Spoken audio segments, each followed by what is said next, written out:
এই দোকানটার আমি দুই তিনটা ভিডিও দিচ্ছি আগে যে একটা দোকানের কাজ কিভাবে করতেছে, কিভাবে গ্যালারি বানাইতেছে, কিভাবে গ্লাস ফিটিং গ্যালারি বানাইতে হয়। তো এইগুলো বিষয় নিয়ে আমি দুই তিনটা ভিডিও দিচ্ছি। তো আজকের ভিডিওটা নিয়ে আসলাম, উনি নতুন করে যে কাজগুলো করছে এবং দোকানে মাল তুলছে, সে মালগুলো দেখাবো যে নতুন অবস্থায় উনি কী ধরনের মালগুলো উঠাইছেন বা কী ধরনের মালগুলো তুলছেন এবং কীরকম বেচা কিনা বা করতেছেন। এই বিষয় নিয়ে আমি আজকে তার সঙ্গে কথা বলবো এবং কি কি কাজ উনি ওনার মানে দোকানে করতেছে সম্পূর্ণ দেখার চেষ্টা করবো আজকে আমি।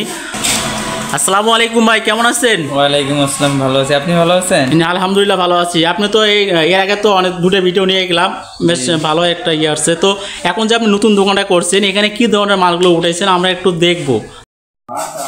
তো আপনার দোকানে মোটামুটি দেখতেছি কাঁচামাল দিয়ে শুরু করে মানে অনেক কিছুই আছে মোটামুটি, এখনও নতুন একবারে যেহেতু দোকান অনেক কিছু আছে, তারপর তো মানে ভরপুর এখনও হয়নি, দেখা যায় সব এলোমেলো, কারণ নতুন কিনতেছে, ব্যবসাটা বোঝার একটা সময় আছে। তো আপনি প্রথমত কত টাকার মাল নিয়ে আসছেন? আমি প্রথমত 10,000 টাকা দিয়ে শুরু করছিলাম।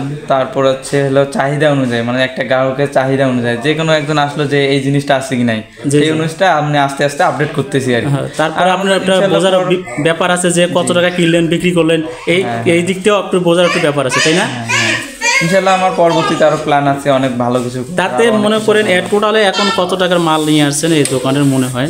এখন মোটামুটি হবে 50,000 টাকার মতো। 50,000 টাকার মধ্যে মনে করেন মোবাইলের কিছু মাল তুলছেন এখানে, মোবাইল বা কম্পিউটার যেগুলো মালগুলো করে। উনি কিন্তু একজন গ্রাফিক ডিজাইনার, যেহেতু আমি বিস্তারিত পরে একটা ভিডিওতে নিয়ে আসবো।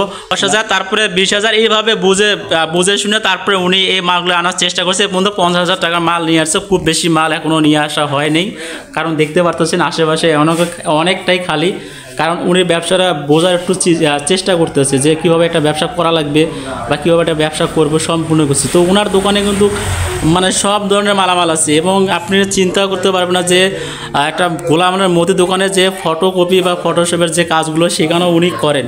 তো এই যে আপনি এখানে কম্পিউটারটা রাখছেন, এখানে কিসের কাজ করেন? এখানে হচ্ছে আমি যে এইটা হচ্ছে ফটোকপির জন্য, আর হচ্ছে ফটোকপি, তারপর হচ্ছে ছবি তোলা, তারপর অনলাইনে যে যাবতীয় কাজগুলো আছে সবগুলাই সম্পূর্ণ কিছু এখানে করেন। তো এগুলো কি মানে চলে? আপনি যে কয়দিন আর কি দোকানদারি করছেন, এর মধ্যে কি কেউ ছবি বের করতে আসে বা অনলাইনে কাজ করতে আসে? ইনশাল্লাহ আসে না?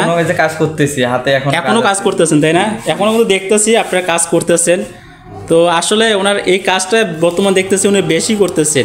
তো এরপরে কি যে আপনার বিকাশ লোড এগুলোর কোনো চিন্তা ভাবনা আছে কিনা? ইনশাল্লাহ এগুলো পরিকল্পনা, কাগজপত্র সবকিছু জমা দিছি, জমা দিচ্ছেন বিকাশ লোড এবং সম্পূর্ণ জমা দিচ্ছেন। জি। তো এগুলো এখন আসে নাই? জি না। তো পরবর্তীতে সেগুলো আসলে অবশ্যই আপনার দোকানটা আরো ভরপুর হবে। এই কম্পিউটার বা মোবাইলের যে মালগুলো সম্পূর্ণ কিছু উঠেছেন, তো এইগুলো গ্রামের ভিতরে এই মালগুলো উঠানোর উদ্দেশ্যটা কি? এটা হচ্ছে ওঠানোর উদ্দেশ্য হলো, ধরেন যে হঠাৎ করে একটা ফোনের চার্জার নষ্ট হয়ে গেল, তাহলে দেখা যায় যে আশেপাশে আমাদের কিন্তু বাজার নেই, অনেক দূর যাওয়া লাগে, এখান থেকে আমাদের ধরেন 10 টাকা ভাড়া দিয়ে যাওয়া লাগে বাজারে। সেক্ষেত্রে দেখা যায় 10 টাকা করে দিয়ে যে ভাড়া দেয়, আমি কিন্তু বাজারে যেমন রেট নেয় আমি কিন্তু সেম রেটটাই কিন্তু একই রেটে দিচ্ছেন, মানে বাজারে যে রেটে বিক্রি হয় এই রেটে এখানে দিচ্ছি। জি আমি এখানে হচ্ছে গ্রামের মধ্যে। আপনি বলতে চান যে গোলামাল বা মুদি দোকানে সব ধরনের মালামালগুলো চলে, এই কারণে আপনি এই মালগুলো উঠাইছেন? জি একটা গ্রামের মধ্যে প্রয়োজনীয় কিন্তু অনেক কিছুই লাগে। হুট করে মনে করেন যে কোনো একজন আত্মীয় আসলো অথবা যে কোনো হচ্ছে একটা চার্জার প্রয়োজন, এই গ্রামের মধ্যে সব কিছু রাখলে মনে প্রয়োজন হাতের কাছে সব কিছু পাইতেছে, নিয়ে আসতেছে। এমন যে একটা মেহমান আসলো একটা বিস্কিট আনতে গেলে দেখা যায় যে বাজারে যাওয়া লাগে, সেটা এখন করা লাগতেছে না। একটা যে মোবাইলের চার্জার নষ্ট হলো ওই যে বাজারে যাওয়া লাগতেছে, যে একটা চার্জার কিনে নিয়ে আসতে হয়।